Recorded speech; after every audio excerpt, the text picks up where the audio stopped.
에르메스, 루이비통, 샤넬, 이른바 에르샤로 불리는 3대 명품 브랜드입니다. 이름만 들어도 갖고 싶은 마음이 마구 생겨나네요. 코로나로 인해 억눌렸던 소비 심리가 보복 쇼핑으로 폭발하며 세계적으로 명품 소비가 늘고 있는 추세입니다. 한국에서도 명품백 구입을 위해 해당 매장 입구에서 새벽 5시부터 기다리는 사람들이 있다는 뉴스를 보신 분들이 있으실 겁니다.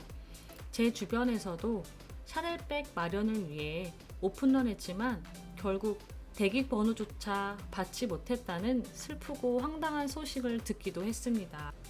이런 명품 브랜드들의 주식이 존재한다는 사실을 알고 계셨나요?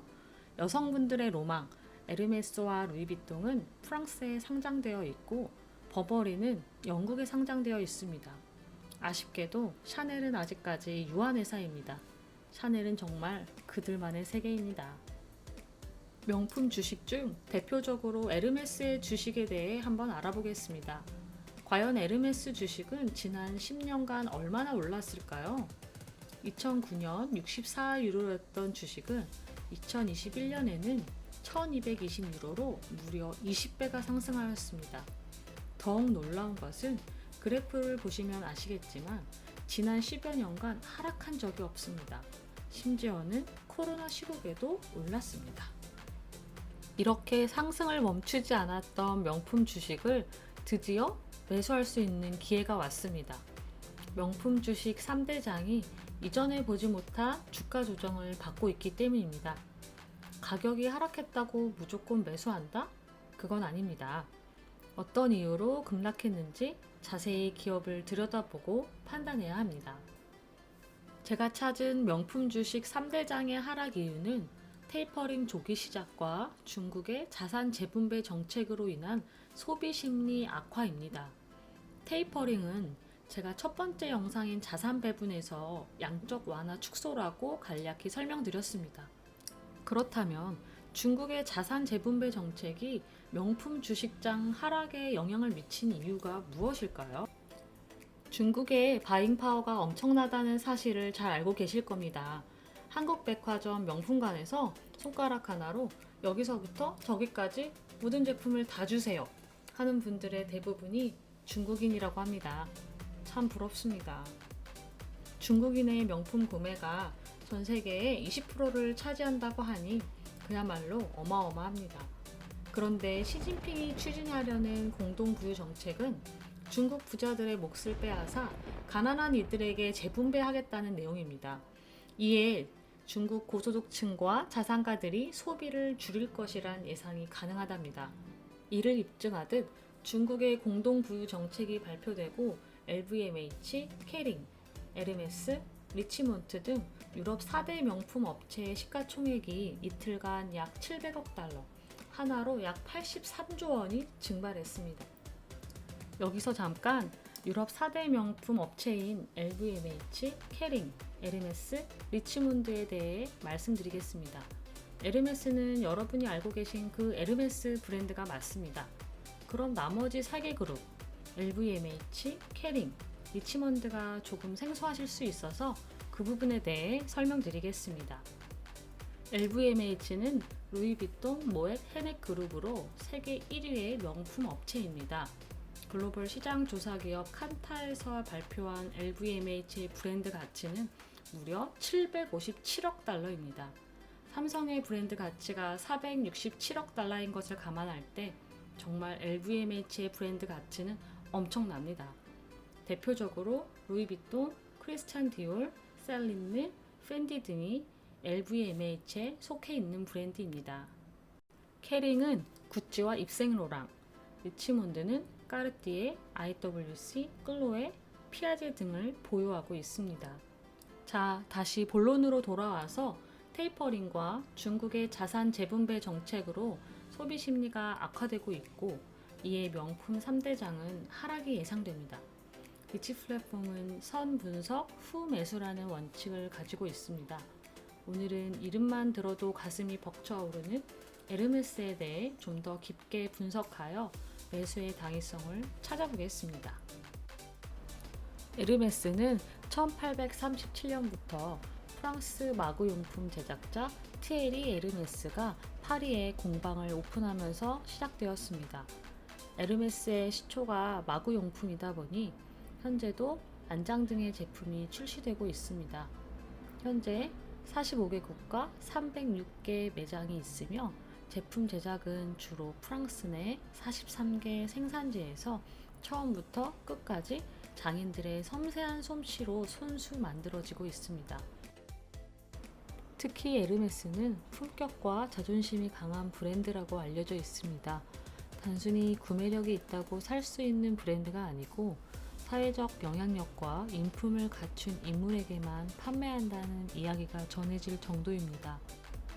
이런 에르메스의 브랜드 가치를 눈여겨본 기업이 있으니 바로 세계 1위 명품 기업 LVMH입니다. 에르메스 인수를 위해 장외에서 몰래 주식을 매입하기도 했지만 결국 인수합병이 실패로 돌아갔다는 사실이 유명합니다. 에르메스의 주요 제품으로는 캘리백과 버킨백이 있습니다. 캘리백과 버킨백은 에르메스에서 일정 구매 실적을 쌓은 고객에게만 판매되며 일단 구매하면 자식에게 물려주는 가방이 되는 것으로 유명합니다. 캘리백과 버킨백은 가격이 1억 원을 넘는 것도 있다고 하니 정말 넘사벽 클래스입니다. 캘리백과 버킨백 이야기를 듣고 나의 이번 생에 에르메스는 없다고 좌절하지 않으셔도 됩니다. 에르메스에도 상대적으로 저렴한 엔트리 모델들이 존재합니다. 가든파티, 에르백, 알린백, 카바스, 에블린 등은 500만원 이하의 가격이라 젊은 여성분들이 에르메스 입문을 위해 선호하는 제품들입니다. 이제 그럼 본격적으로 기업과 주식 분석에 들어가 보겠습니다. 2021년 9월 3일 기준 에르메스의 시가총액은 1323억 유로로 프랑스에서 세 번째로 큽니다. 이 정도면 충분히 저희 같은 개인 투자자들이 들어가기에 안정적인 주식임을 알 수가 있습니다. 다음은 매출 구성입니다.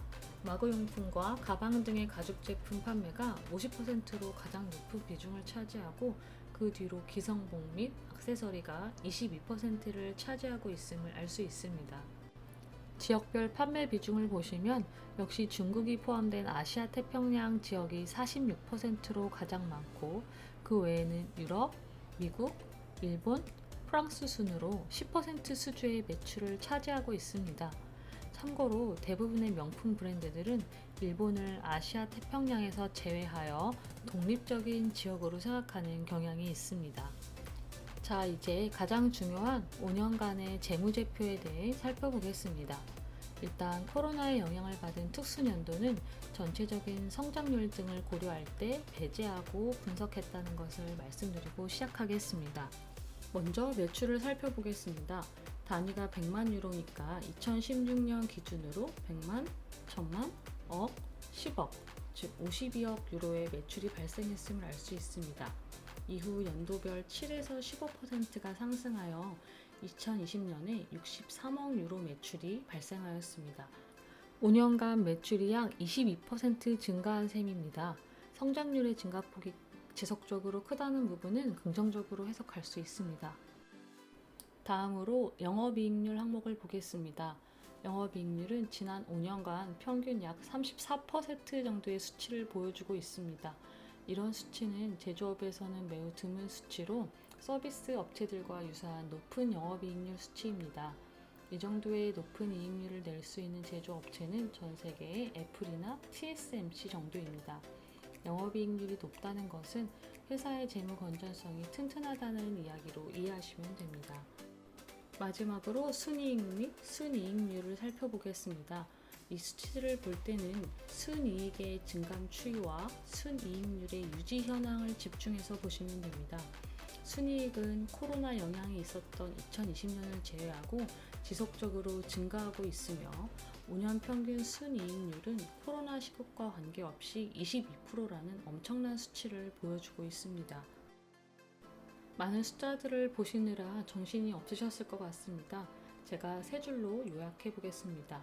첫째, 매출은 연 7에서 15%로 성장하고 5년 평균 약 60억 유로 수준으로 매우 우수합니다.